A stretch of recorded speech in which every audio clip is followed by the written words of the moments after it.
Nombreux à ne plus pouvoir vous en passer. Eh bien, sachez que téléphone portable et tablette ne seraient pas sans danger pour nous, mais surtout pour nos enfants.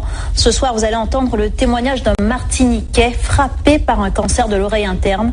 Pour les spécialistes qui l'ont suivi, aucun doute, sa maladie est liée aux ondes du portable. Franck Zozor, William Zebina. Ces images datent de 1995, c'est Rémi Villa, un nom que vous connaissez. Il a porté haut les couleurs de notre pays, un véliplanchiste, 4 fois champion du monde, 20 fois champion de la Martinique. Mais ce que l'on sait moins, c'est qu'il a été touché il y a quelques années par un cancer, une tumeur à l'oreille interne. Soigné à l'hôpital Pellegrin à Bordeaux, ses médecins lui expliquent que cette tumeur serait liée à l'utilisation du téléphone portable. Les médecins m'ont dit clairement, tout ceci est dû au téléphone portable. Notre service pour les tumeurs à l'acoustique a été augmenté par 5, multiplié par 5 depuis l'avènement du portable. J'ai fait tout ce qu'il ne fallait pas faire. Dormir avec un téléphone à côté de ma tête, à 30 cm de ma tête. Chose à ne jamais faire. Donc il faut éteindre impérativement son téléphone portable quand il est dans une chambre ou le laisser à l'extérieur.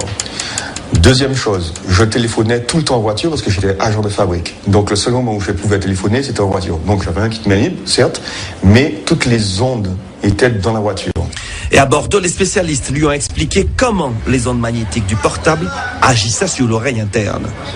Vous avez dû plus contraster par vous-même que quand vous téléphonez longtemps, votre oreille chauffe. Et bien ça, qu'est-ce que ça fait? Ça simplement cuit votre oreille. Et donc l'oreille interne est extrêmement fragile. Et donc, parce que c'est tout petit organisme, etc. Donc forcément, on l'abîme, on la cuit et on finit par la détruire. Donc le téléphone portable, quand quelqu'un m'appelle, je l'utilise comme ça, microphone allumé, et je parle. Ou bien, loin de la tête, jamais comme ça. Et puis il y a les conseils aux parents concernant l'utilisation des portables pour les enfants. Le médecin me disait très clairement que le pire va arriver parce qu'aujourd'hui, les parents donnent les téléphones dès l'âge de 10 ans, voire même avant à leurs enfants, et les enfants dorment avec leur téléphone.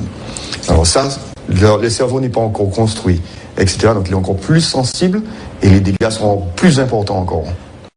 Et pour confirmer les propos de Rémi Villa, ce rapport de l'ANS, l'Agence nationale de la sécurité sanitaire et de l'alimentation, rendu public la semaine dernière.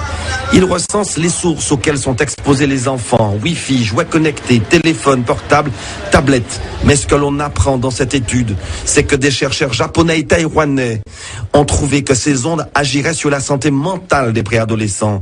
Dépression, comportement à risque, tentative de suicide pourraient être provoquées par l'utilisation précoce de ces objets connectés.